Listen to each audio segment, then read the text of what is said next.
चाहे वो पाकिस्तान की मुसल्लह अफवाज हो, पाकिस्तान की अदलिया हो, पार्लियामेंट हो, हमने हमेशा उनकी इज्जत को, उनके एहतराम को सबसे मुकद्दस, सबसे अव्वल, सबसे मुकद्दम रखा है। और हमारा तो नाम मोटो ये है, फर्स्ट पाकिस्तान, पहले पाकिस्तान।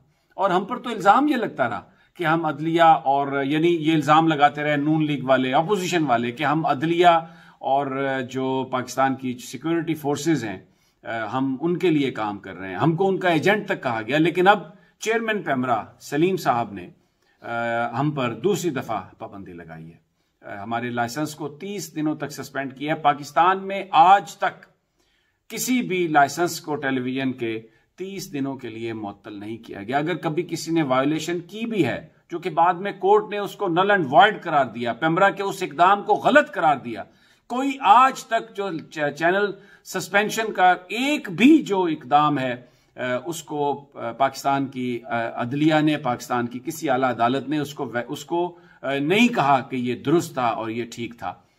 लेकिन कभी किसी का 30 दिनों के लिए लाइसेंस सस्पेंड नहीं हुआ, लेकिन हमारा हुआ। और ये कोशिश की पेमरा ने कि वो अदलिया के कंधे पे रख के बंदूक चलाए। हम पर इल्जाम ये लगाया कि हम अदलिया की तौहीन के मुर्तकब हुए हैं। कतई तौर पर गलत है, बेबुनियाद है, ऐसा नहीं है।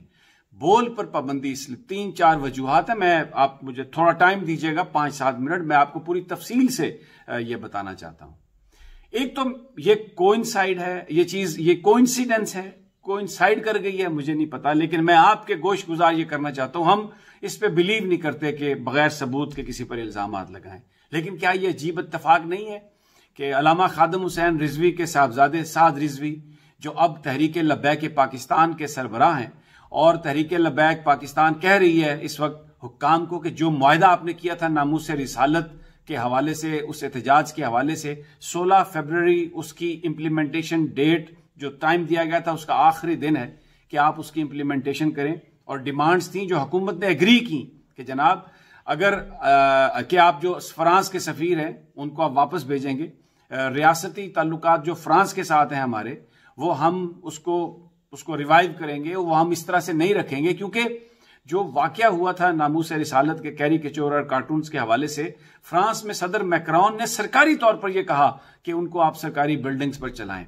तो ऐसी रियासत जो हमारे नबी पाक सल्लल्लाहु अलैहि वसल्लम की जो नामूस है उस पर जानबूझकर इस तरह की हरकत करे, तो ऐसी रियासत से हमें ताल्लुक रखने का क्या फायदा। पूरे पाकिस्तान में एहतजाज हुआ था, हुकूमत पाकिस्तान ने ये एक एग्रीमेंट किया था और उस पर दस्तखत हैं, 16 फरवरी उसकी तारीख है।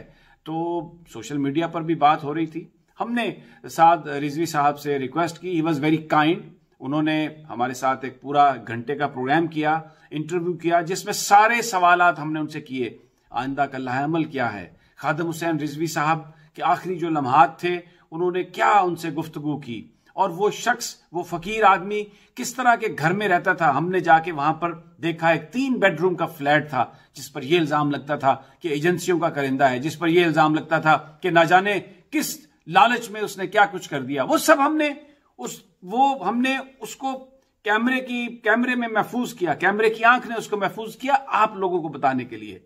बोल कभी भी जो हमारे अवाम के मामलात हैं, जो हमारे मुल्क के मामलात हैं, उनमें हमेशा हमने अवाम और इदारों का साथ दिया। तो ये मैं आप पर छोड़ता हूं, आप फैसला करें। नामूस रिसालत को यहां पर इस मुल्क में मजबूर करने वाले कि उसको कंप्रोमाइज उस पर किया जाए। बहुत सारे लोग जो तौहीन अदालत, ये जो तौहीन रिसालत के कवानीन है उसको बदलने की, तब्दील करने की बहुत सारी कोशिशों में है, बड़े बड़े लोग कोशिशों में है। मैं फिर भी इल्जाम नहीं लगाता, लेकिन मैं आपसे ये बता रहा हूं कि जिस दिन हमने ये इंटरव्यू किया सुबह में, उस दिन शाम को चैनल पे 30 दिन तक की पाबंदी लगा दी गई। और अगर आप काउंट करें तो इन 30 दिनों में वो 16 फरवरी का दिन भी बीच में गुजरता है। क्या इसके पीछे मुहर्रकात हैं? सलीम बेग किसको सर्व कर रहे हैं, ये सलीम बेग साहब ही जानते हैं या अल्लाह की जात जानती है। ये मैंने शुरू में आपको बताया कि ये एक चीज जो हमें बड़ी एक अजीब सी बात लगी। दूसरा मैं आपको बताता हूं कि जो पिछले कई अरसे से आपने देखा होगा कि बोल पर हम काली पट्टी बांधकर एहतजाज करते हैं, क्योंकि चेयरमैन पेमरा की जो तैनाती थी वो कानून के खिलाफ थी। हमने उनकी तैनाती को इसलिए चैलेंज किया कि वो जो एंटाई पाकिस्तान बयानिया है, जो एंटाई इस्लाम बयानिया है उसको वो कभी उसको रोकने में उनका कोई किरदार नहीं है। तो अगर एक बंदे के पास इख्तियार हो, उसके सामने सब कुछ हो रहा हो और उसको वो ना रोके, तो मुझे ये बताइए कि क्या मैं और आप ये नहीं कहेंगे कि फिर इसका भी इसमें कहीं से कहीं ना कहीं कोई रजामंदी शामिल है? क्यों नहीं आप रोकते? अगर आपके पास इख्तियार है तो आप रोक दें उसे। आप नहीं रोकते, आप उसको चलाए जा रहे हैं। हम ये चीजें हाईलाइट करते हैं तो हम बुरे लगते हैं, लेकिन हम तो इससे बाज नहीं आएंगे, हम बोलेंगे। दूसरी बात, जुडिशरी पे आप आ जाएं। पाकिस्तान